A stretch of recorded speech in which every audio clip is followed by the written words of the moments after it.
Cuento de Guy de Maupassant, El ladrón. Les aseguro que no me van a creer, de cualquier modo anda y cuéntalo. Está bien, pero antes de empezar quiero que sepan que mi historia es verdadera hasta el mínimo detalle. Por más inverosímil que parezca, solo los pintores no se sorprenderían, en especial los viejos que conocieron aquella época en la que el espíritu bromista tenía tanto poder sobre nosotros que nos obsesionaba incluso en las situaciones más serias. Y el viejo artista se sentó con una pierna a cada lado de la silla. Todo esto sucedía en el comedor de un hotel de Barbizon.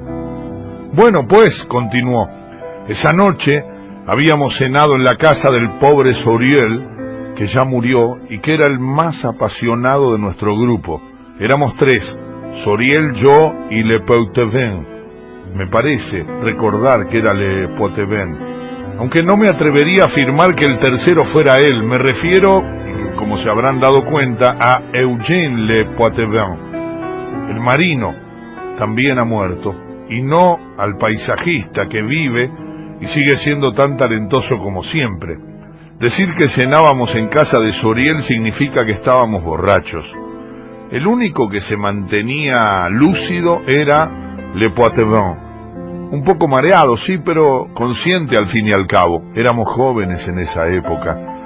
Tendidos sobre las alfombras en la pequeña habitación que daba al taller, conversábamos de las cosas más estrafalarias. Soriel, recostado de espaldas y con las piernas sobre una silla, hablaba de batallas, discurría sobre los uniformes del imperio, y en un momento se levantó, fue hasta su enorme armario repleto de accesorios, sacó una guerrera de húsar y se la puso. Entonces le exigió a Le Poitevin que se vistiera de granadero. Como este se resistía, los dos lo agarramos por la fuerza, lo desnudamos y le pusimos un inmenso uniforme que casi lo tapó por completo. Yo me disfracé de coracero. Entonces Soriel nos hizo ejecutar una complicada serie de movimientos. Luego gritó: ya que esta noche somos soldados, tenemos que beber como soldados. Le prendimos fuego a un ponche y lo bebimos, y entonces por segunda vez el fuego se elevó sobre el tazón lleno de ron. Nos pusimos a cantar a los gritos canciones antiguas, las mismas que vociferaron alguna vez los soldados veteranos del gran ejército. De pronto Le Poitevin, que a pesar de todo mantenía la lucidez, nos dijo que nos calláramos. Un par de segundos después dijo en voz baja: estoy seguro de haber oído pasos en el taller. Soriel se puso de pie como pudo y gritó: ¡un ladrón! ¡Qué suerte! Y comenzó a entonar la marsellesa. Se precipitó hacia una panoplia, tomó varias armas con las que nos equipó según nuestros uniformes. A mí me tocó una especie de mosquete y un sable, a Le Poitevin un enorme fusil con bayoneta, y Soriel, como no encontró lo que necesitaba, tomó una pistola de arzón que se colocó en la faja que llevaba en la cintura y empuñó un hacha de abordaje. Con mucha precaución abrió la puerta del taller y el ejército entró en territorio incierto. Ya en el centro de la enorme habitación atestada de largos lienzos, muebles y otros objetos singulares de inesperados, Soriel dijo: me proclamo general, tengamos un consejo de guerra. Tú, los coraceros, debes evitar la retirada del enemigo, es decir, debes cerrar la puerta con llave. Tú, los granaderos, serás mi escolta. Procedí con la maniobra que me habían ordenado y luego regresé al grueso del ejército que realizaba el reconocimiento del lugar. Cuando estaba a punto de atrapar al ladrón detrás de un biombo enorme, estalló un ruido espantoso.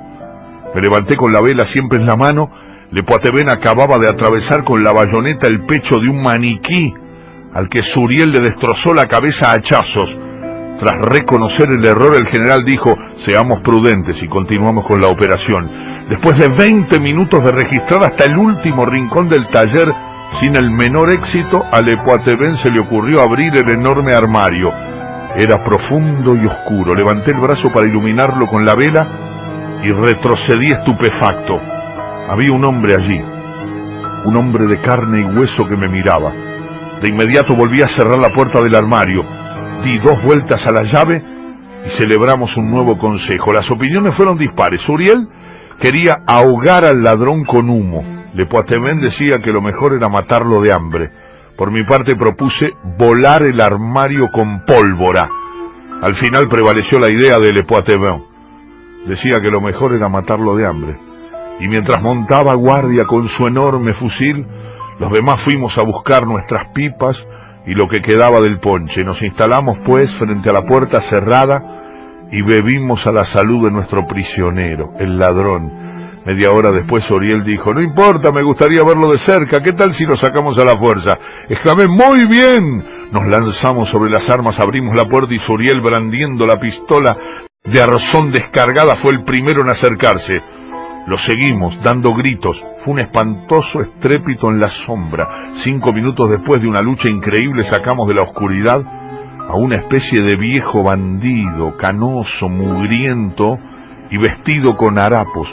Lo atamos de pies y manos y lo sentamos en un sillón. No dijo una palabra. Luego Suriel, con una embriaguez espectacular, se volvió hacia nosotros. Ahora tenemos que juzgar a este miserable. Yo estaba tan borracho que la propuesta me pareció completamente normal. Le Poitvin se encargó de la defensa y yo de presentar la acusación. Fue condenado a muerte por amplia mayoría menos un voto, el de su defensor. Ejecutémoslo, dijo Suriel, pero de pronto se vio atacado por un escrúpulo. Este hombre no puede morir privado del auxilio de la religión. ¿Por qué no va alguien a buscar un sacerdote? Protesté diciendo que era muy tarde. Entonces Suriel propuso que fuera yo quien hiciera las veces del cura y le aconsejó al criminal que me confesara todo. Pasaron cerca de 5 minutos. El hombre miró a todos lados con ojos de terror, como preguntándose con qué clase de persona se había encontrado, y entonces murmuró con una voz áspera y desgastada por el alcohol: se están burlando de mí, señores. Suriel lo obligó a arrodillarse, y por si no lo habían bautizado sus padres cuando niño, le vertió sobre la cabeza un vaso de ron, y luego dijo: confiésate con el Señor que te llegó la hora. Desesperado, el viejo pillo comenzó a gritar: ¡socorro!, con tal fuerza que tuvimos que amordazarlo para no despertar a los vecinos. Empezó a rodar por el suelo retorciéndose y pegando patadas. Tiró abajo algunos muebles y rompió varios lienzos. Por fin, Suriel gritó con impaciencia: ¡terminemos con él! Y apuntando al pobre sujeto tendido en el suelo, apretó el gatillo de la pistola. El percutor golpeó con un ruido seco. Siguiendo su ejemplo, también disparé. Como mi fusil era de chispa, produjo un destello que me sorprendió. Le Poitvin, muy serio, pronunció entonces las siguientes palabras: ¿tenemos derecho acaso de matar a este sujeto? Suriel, estupefacto, le respondió: lo hemos condenado a muerte. Pero Le Poitvin continuó: no se debe fusilar a un civil, de eso se encarga el verdugo, debemos llevarlo al cuartel. El argumento nos pareció irrefutable. Levantamos al hombre y, como no podía caminar, lo colocamos sobre una tabla de madera, lo atamos con fuerza y Le Poitvin y yo lo cargamos, mientras Suriel, armado hasta los dientes, cerraba la marcha. Al llegar al cuartel nos detuvo el centinela. Le avisaron al jefe de guardia, que nos reconoció, y como estaba acostumbrado a nuestras farsas cotidianas, a nuestras bromas pesadas y a nuestros juegos inverosímiles, se contentó con reírse y rechazar a nuestro prisionero. Suriel insistió, pero los soldados nos recomendaron con severidad que nos retiráramos sin armar escándalo. La tropa se puso en marcha y volvió al taller. ¿Qué vamos a hacer con el ladrón?, pregunté.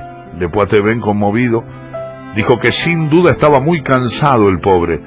En efecto, parecía agonizar, atado con ligaduras y amordazado sobre la plancha de madera. Me sentí invadido por una profunda compasión de borracho, y quitándole la mordaza le pregunté: bueno, pobre viejo, ¿cómo te sientes? Ya basta, maldita sea, gimió. Incluso Suriel se sintió conmovido. Le quitó las cuerdas, lo sentó y lo tuteó. Para reconfortarlo fuimos enseguida a preparar otro ponche. El ladrón, más tranquilo, nos miraba sentado en el sillón. Cuando la bebida estuvo lista, le acercamos un vaso. Incluso le hubiéramos sostenido la cabeza y brindamos. El prisionero bebió por todo un regimiento, pero como se acercaba el alba, se levantó y dijo con absoluta calma: tendré que irme, señores, pues debo volver a mi casa. Nos pusimos muy tristes, le rogamos que no se fuera, pero se negó a quedarse más tiempo. Le dimos la mano y Soriel le alumbró el vestíbulo con la vela mientras le gritaba: «Cuidado al pasar por la puerta cochera». Todos reímos cuando terminó el relato. El hombre se levantó, encendió su pipa y agregó de pie ante nosotros: «Pero lo más divertido de mi historia es que es cierta».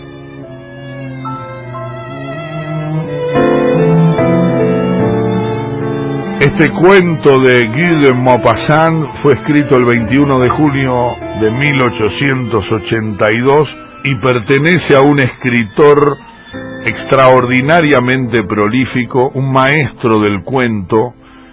Vivió solo 43 años Maupassant. Nació en 1850 y murió en 1893. Discípulo de Flaubert, había nacido en Francia. Comenzó a escribir a los 30 años, publicó más de 20 tomos de cuentos y novelas. Bola de cebo es un relato impresionante entre las grandes cosas. Algunos de sus libros más conocidos, hay un relato de terror, porque murió viendo visiones. El Orla se llama, algún día lo voy a leer, es un cuento de terror. La Casa Atelier, considerado por muchos críticos maestros, por Horacio Quiroga, como uno de los 3 grandes maestros del cuento moderno. Integra esos 3 nombres que son Guy de Maupassant, acabo de leer El ladrón del francés, Anton Chekhov y Edgar Allan Poe, maestro. Enloqueció en 1891 Maupassant y murió internado en una clínica psiquiátrica. Leímos de uno de los maestros del cuento de todos los tiempos, El ladrón, de Guy de Maupassant.